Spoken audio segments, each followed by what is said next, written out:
savol. Ota o'zi ichib, chakib yuradi, lekin farzandiga ichma, chekma deb tanbeh beradi. Shu to'g'rimi?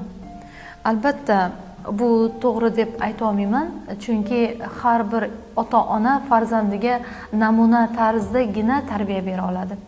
Biz farzandlarimizga uni qil, buni qil deganimiz bilan agar o'zimiz o'sha narsani qilmasak, o'sha narsaga rioya qilmasak, farzandimiz buni o'rgana olmaydi. Farzandingizni tarbiyalamang, chunki farzandingiz baribir sizga o'xshaydi. Farzandimiz aytganimizni emas, bizni qilgan ishimizni qiladi. Ular shunaqa inson shunaqa shakllangan.